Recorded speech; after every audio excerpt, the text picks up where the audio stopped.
অকমান। গণ্ডক পর্বতে গণ্ডক মুনি নামে এক মুনি ছিল। গণ্ডক মুনি গোবিন্দের সাধনা করতেছিল। প্রভু তুমি আসো, এইভাবে ভক্তের মনোবাসনা পূরণ করার জন্য ওই যে গণেশ ভগবানের মাথাটা সেই হাতের উপরে গিয়ে পড়ল। যখন পড়েছিল ওই মাথাটা বলেছিল গণ্ডক আমাকে রাখো। তখন গণ্ডক মুনি বলেছিল আমি কোথায় রাখবো? তুমি আমাকে বক্ষে চাইলে না কেন? এখন বক্ষে আসতে পারো? বলছে এখন বক্ষে আসবো না, তুমি মেটে দিয়ে হাড়ি বানাও। ওই যে হাড়ি, মেটে দিয়ে হাড়ি বানাও, সেই হাড়ির উপরে আমাকে রাখো। যখন ওই হাড়ি বানালো, হাড়ির উপরে মাথাটা রাখলো, সঙ্গে সঙ্গে নারিকেল বৃক্ষ, নারিকেল ফল হয়ে গেল।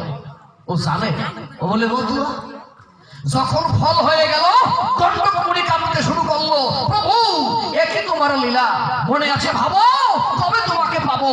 তখন বলছে তাই তোকে কথা দিয়ে যাই, কলির শেষে ওই সান্ন করে আমি যখন আসবো সেখানে, সেদিন আমাকে ভক্ত কণ্ঠহার রূপে গলায় বলে পাবে। এ হচ্ছে মালার তত্ত্ব।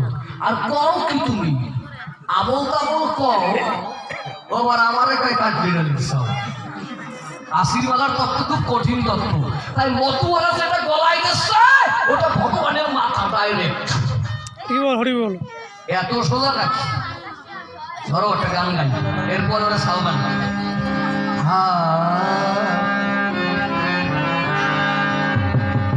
ওরে ভালোবাসায়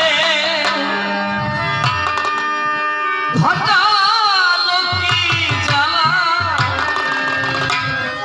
প্রাণ সখীরে কার গলায় পরাবো ফুলমালা। ওরে ভালোবাসায়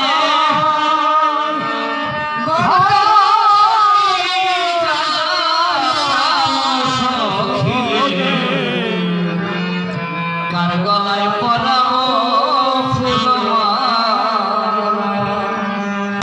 ওরে ব্যথা কইতে নারী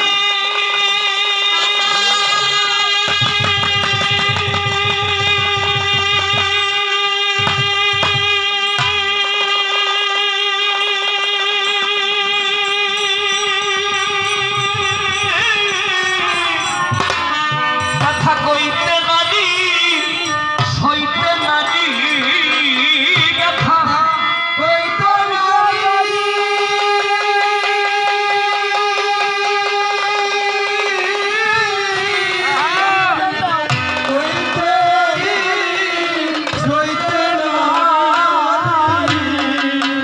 ব্যথা কইতে নারী সইতে নারী নারী যে আকেল গলার পরাবো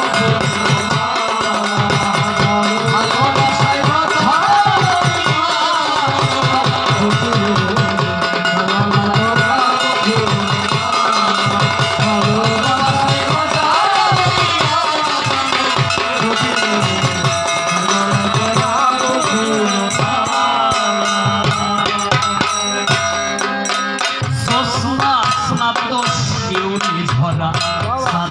রাতে হারাইয়াছি বন্ধুরে অচেনা পথে।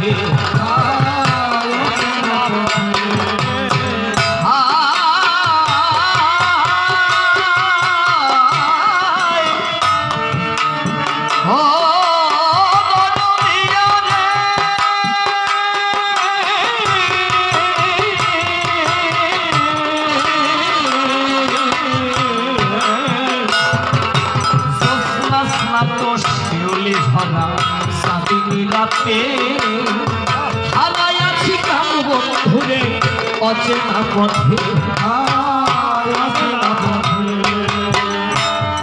এখন মিছে হলো আধার রাতে আশার প্রদীপ জ্বালা। এখন মিছে হলো আধার রাতে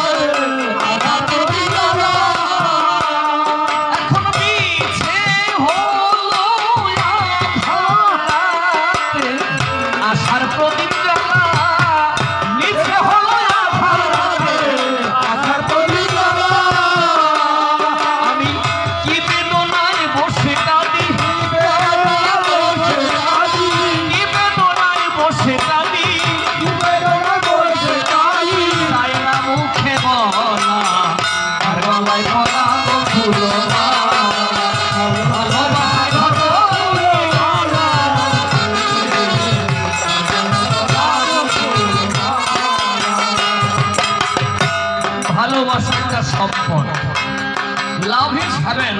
ভালোবাসা স্বর্গীয় সম্পদ। এই ভালোবাসাকে যে গচ্ছিত করে রাখতে পেরেছে সে জানে ভালোবাসার খবর। অশ্লীল আলোচনা করেছিল, কিন্তু সময় নাই বলে ছোট ছোট করে আলোচনা করেছে। অশ্লীল কিভাবে গুরুজাতিকে ভালোবেসেছিল।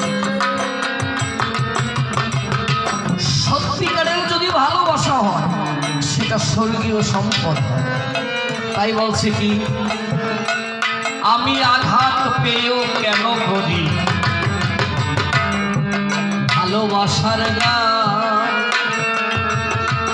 তবু তো ফুরাল ব্যথার উপাখ্যান।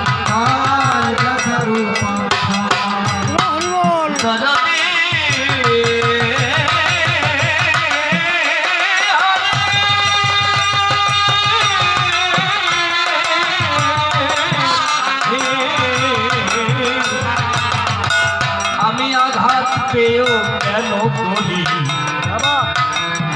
ভালোবাসার গান, তবু তো ফুরালো না ব্যথার উপাখ্যান।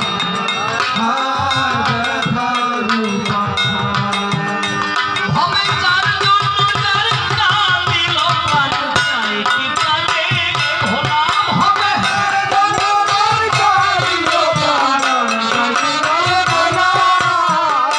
এইভাবে যার জন্য যার কাঁদিল প্রাণ, চাই কি প্রাণে ভোলাম হবে।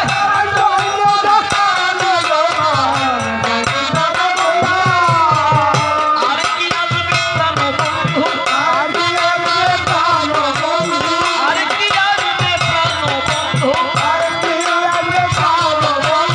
ফুল শনিবার বেলা গলায় পরাবো ফুলমালা।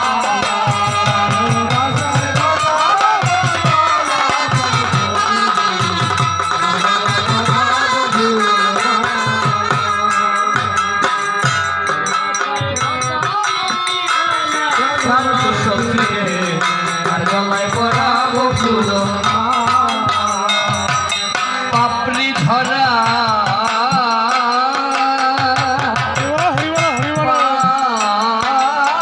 পাপড়ি ঝরা পাপড়ি ঝরা পথের ধুলায় ছিন্ন শতক। আজি কালে কে যেন কয় চলবে এবার চল, পাপড়ি ঝরা পথের ধুলায় ছিন্ন শতদল। বাজির কানে কে যেন কয় চলবে এবার চল। এখন প্রবল হলো নয়নের জল, শূন্য পথে চলা।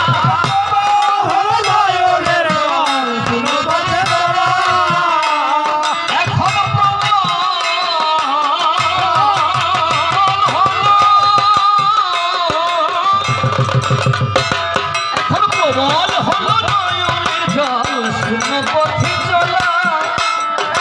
প্রবল হলো নয়নের জল, শূন্য পথে চলা।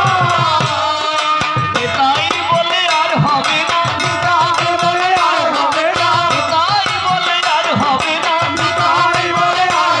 না, শেষের কথা বল।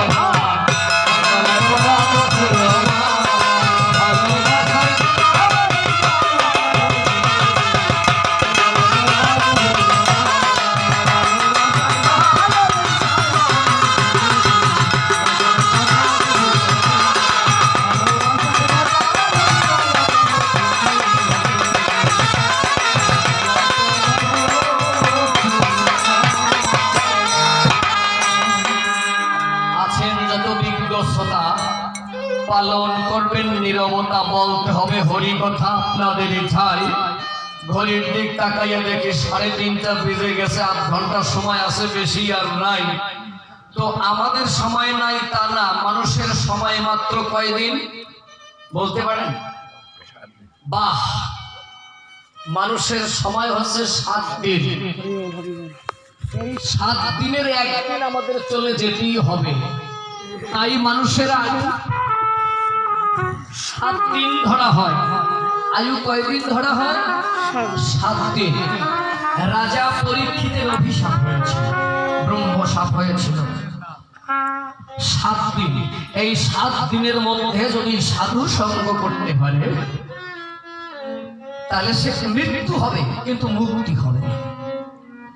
তাহলে যারা শেষ পর্যন্ত থেকে সাধু সঙ্গ করবে এদের জীবনে মুক্তিও হতে পারে। শুধু মুক্তি নয়, হরি কথা কৃষ্ণ কথা শ্রবণের ফলে, অনর্পিত প্রেম ফলে ভূমণ্ডলে কোনো একদিন যাইতে পারে শ্রী গোবিন্দের চরণ তলে। কিসের জন্য? কৃষ্ণ নাম বা হরি নাম শোনে।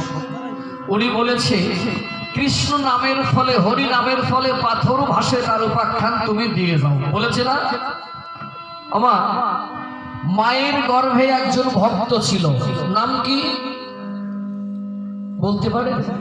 যে গর্ভে বসে হরি নাম উচ্চারণ করেছিল, নাম কি? প্রহ্লাদ। আপনি বলছেন? ও বেশ, খুব ভালো। ভক্ত প্রহ্লাদ মায়ের গর্ভে বসে ওই গর্ভের মধ্যে থেকে হরিনাম উচ্চারণ করেছিল, ছোট ছোট ছোট। তখন মা গর্ভের উপরে হাত দিয়ে বলেছিল, খোকারে তুই গর্ভে বসে হরিনাম শিখলি কোথা থেকে বাবা? তখন গর্ভের থেকে উচ্চারণ করেছে, মা আমি আমার জন্য হরিনাম শিখিনি, আমি তোমার মতো হরিভক্তা মায়ের জন্য আমি হরিনাম শিখে নিয়েছি। কারণ তুমি আমাকে গর্ভে রেখে সাধু সঙ্গে যাও, হরি কথা শ্রবণ করাও, আর আমি গর্ভে বসে হরিনাম শ্রবণ করি। গর্ভে বসে হরিনাম শ্রবণ করতে করতে আমি হরিনাম শিখে ফেলেছি। মা ও মা, আমি আমার কর্মের জন্য না, তোমার কর্মের জন্য আমি হরিনাম শিখেছি। এই জন্য পাগল বিজয় সরকার বলেছে, আবার যদি পাঠাও দয়াল ভব সংসারে, একজন কৃষ্ণ ভক্ত মায়ের গর্ভে জন্ম দিও করে। হে গোবিন্দ, তুমি যদি জগতে আমাকে আবার পাঠাও, একজন কৃষ্ণ ভক্ত মায়ের গর্ভে আমাকে জন্ম দিও। দেখেছেন, যখন জগতে এলো প্রহ্লাদ, যার ঘরে এলো তার বাবার নাম হিরণ্যকশিপু। কিন্তু হিরণ্যকশিপু ছিল আল্লাহর শত্রু, ভগবানের শত্রু। কিন্তু সংসারে সন্তান হলো ভগবানের মিত্র। দেখেছেন, ওস্তাদজির কাছে পড়তে দিল পাঠশালায়, বলছে ওস্তাদজি ও যেন হরিনাম ভুলে যায়। ওস্তাদজি পড়াচ্ছে, এই প্রহ্লাদ বলো ক। প্রহ্লাদ ক দেখে কেঁদে ফেলেছে, বলেছি কয় কি হয় তুমি জানো? কয় আমার কৃষ্ণ। বলছে এই বলো খ। বলছে খনা ক্ষয় কি হয় জানো? ক্ষয় আমার খগেন্দ্র। বলছে বলো গ। বলছে গয় আমার গোবিন্দ। বলছে বলো ঘ। বলছে ঘয় আমার ঘনশ্যাম। ভক্ত প্রহ্লাদের চোখে জল দেখে আজকে ওস্তাদজির চোখে জল এসে গেল। কারণ কোন হরিভক্তের মুখে যদি হরি কথা শোনে, একজন পাষাণও কিন্তু ভুলে যায়। ওস্তাদজি চিন্তা করলো, হৃদয় আমি তো পড়াতে পারবো না এই দুনিয়ায়, মনে আছে ভাবো প্রহ্লাদকে নিয়ে আমি তার বাবার কাছে যাব। যখন গেল বাবার কাছে, বলেছে বাবার কাছে, ও রাজা বলি আপনার ঠাই, আপনার ছেলেকে আমি পড়াতে পারবো না, আমি আপনাকে জানাই। বলছে কেন? বলছে আমি যা পড়াচ্ছি সে সব জায়গায় গোবিন্দরে দেখতে পাচ্ছি।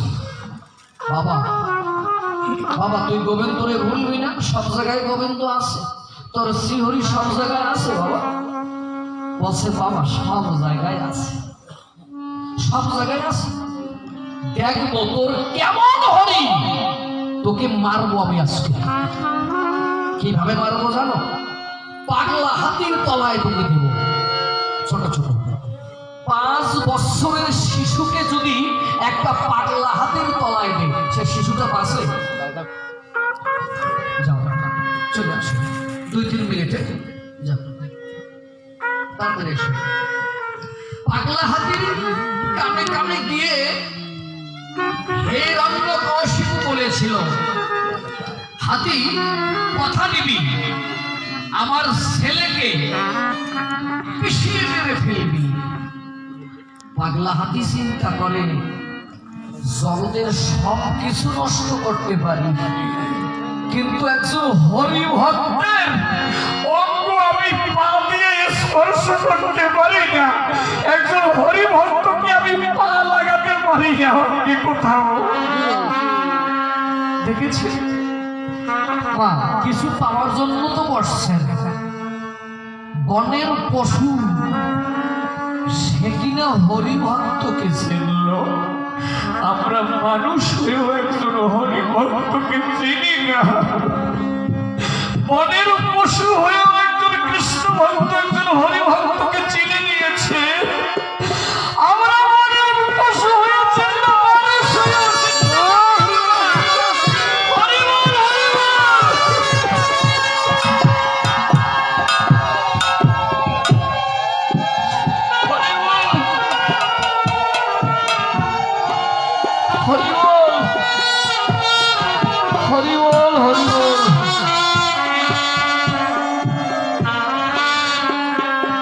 পাগলা হাতিতে মনে মনে ভাবলো, আমি এমন ভাবে পাখানা রাখবো সবাই দেখবে আমি পা দিয়ে চেপে ধরেছি, কিন্তু আমি জানবো আমি কোথাও তাকে স্পর্শ করি। বলল না। এবারে পাথর তার অঙ্গে বেঁধে, পাথর সমস্ত গায়ে বেঁধে যমুনায় নিক্ষেপ করেছে, নদীতে। 5ম বর্ষীয় বালককে যদি নদীতে ফেলানো হয় পাথর বেঁধে, সে কি ভাসে থাকতে পারে? কিন্তু ভক্ত প্রহ্লাদ ভেসেছিল কিসের ফলে? হরি নামের ফলেই নয়, শুধু হরি নামের ফলেই নয়, হরি নামে তো পাথর ভাসে। এখানে একটু বিকল্প, ছোট ছোট ছোট। মা মকর বাহিনী গঙ্গা মনে মনে ভাবলো, সবাই পাপ আমার অঙ্গে দৌত করে যায়, কিন্তু পাপ আমার অঙ্গে যে দিচ্ছে, আমি যে পাপী হয়ে গেলাম, আমার পাপ কমে যাবে। আজকে আমার পক্ষে যখন একজন হরি ভক্ত এসেছে, হরি ভক্তের চরণ আমি বাছাই করে যমুনার কিনারে তুলে দেব।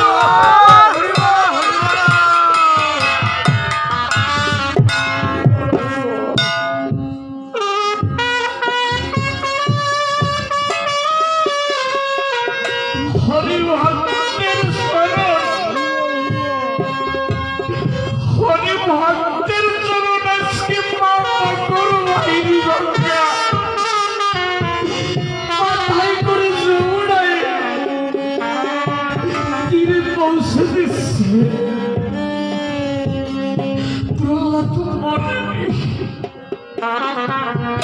হরি ভক্তরা এত শক্তিশালী, আপনারা সত্যি আজকে হরি ভক্ত, হরি ভক্তদের চরণে আমি বিনতি জানাই, যদি হরি ভক্তদের কাছে কোনো অপরাধ করে থাকি আমাকে নিজ গুণে ক্ষমা করবেন।